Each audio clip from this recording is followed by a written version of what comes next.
Well, hello and welcome to this English lesson during a tiny snowstorm.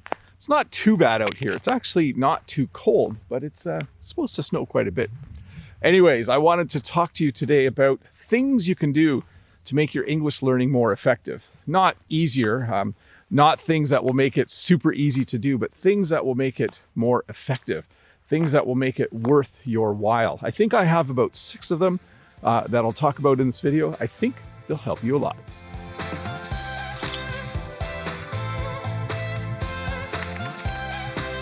The first thing you should do is the hardest thing. You should start your day or your week doing the thing that you find the hardest when learning English. Let's say between reading, writing, listening, and speaking, you find writing the most difficult. You should do that first every day. Or if you learn English throughout the week, you should do that on Monday or Tuesday. You should always get the hardest thing out of the way. This doesn't just work for learning English, by the way. It works for almost everything in life. When you do the hardest thing first, then you have a lot to look forward to. You have the easier, more enjoyable things. And the flip side of it is do the most enjoyable thing last, because at the end of the day or the end of the week, you might be tired. And so it's kind of like a reward. So recommendation number 1, do the hardest thing first. Do the easiest thing last, or do the hardest thing first, or the thing you don't like first, and do the thing that you do like at the end of the day or the end of the week. This next recommendation is from Jen. She suggests that you break things down into smaller tasks. Break your English learning down into smaller tasks. When you plan to study for an hour, don't study one thing for an hour. Decide on 5 or 6 things that you're going to do and study each of those for about 10 minutes. This just makes the whole hour of learning English more enjoyable.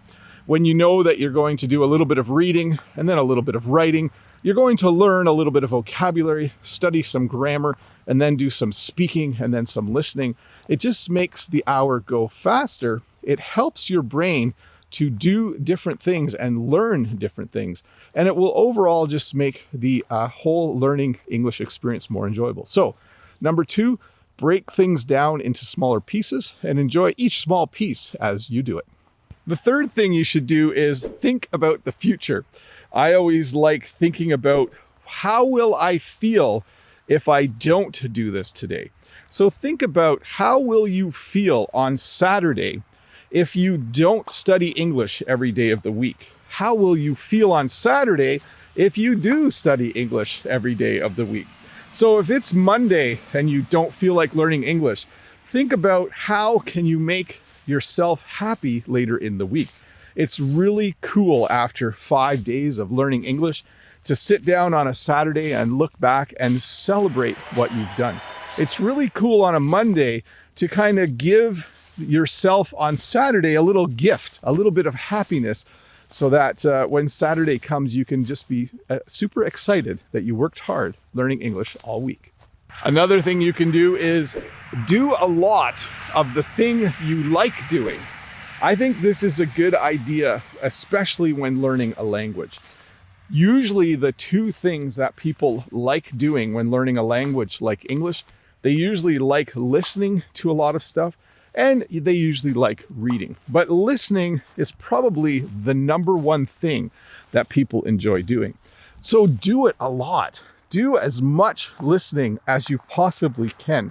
Listen to music, listen to podcasts, listen to YouTube videos after you've watched them once. In fact, my Friday lessons, I often release a shorter version of it, and you can listen to that while you cook, while you ride the subway, while you go for a run, or while you exercise. So another thing that you can do a lot of what you like overindulge. Have the radio on in English at work. Do as much listening or as much of the thing that you like as you possibly can. Another thing you can do is set a quitting time. Decide how many minutes or how long you'll study English.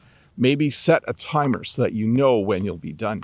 When you do something hard, when you do something that maybe you don't enjoy that day, if you set a time so that you know when you're going to be finished, this can be really, really exciting. It can be exciting to know that you only have 5 minutes left or 10 minutes left. Now, I know learning English for you is enjoyable and exciting, but I always equate it to exercise. When I go for a walk, I really like walking, but I also like knowing that I'm almost done. I like knowing when I'll be finished. So you can do the same thing with English. Set a quitting time, set a time in the future when you know you'll be able to stop studying, and then enjoy the studying while you watch the clock go down. Another thing that I think is important is to make sure that if you forget to study one day, or if you don't meet a goal, if you decide you're going to study for an hour and then you just don't have time to do it, don't let the fact that you didn't get it done demotivate you or make you feel bad about your learning. What you should do then is just shake it off. I mean, life happens. Sometimes we get really, really busy and we aren't able to do the things that we wanted to get done. So the last thing, if you don't have a good day of English learning, just shake it off. Just think, oh, well, that's how life goes. I'll hit the books hard again tomorrow. I'll do as much studying as I can, and I'll get right back on track learning English. Well, thank you so much for watching this English lesson. I hope you enjoyed watching the snow accumulate on my head as I walked around talking. It's just a small storm now, but it's supposed to get bigger. We're supposed to get lots of snow later today. I do actually have to go to work. I hope we don't get snowed in at work. That wouldn't be fun. Anyways, thanks so much for watching. If this is your first time here, don't forget to click that red subscribe button. Give me a thumbs up if this video helped you learn a bit more English. And if you have some time, why don't you stick around and watch another English lesson.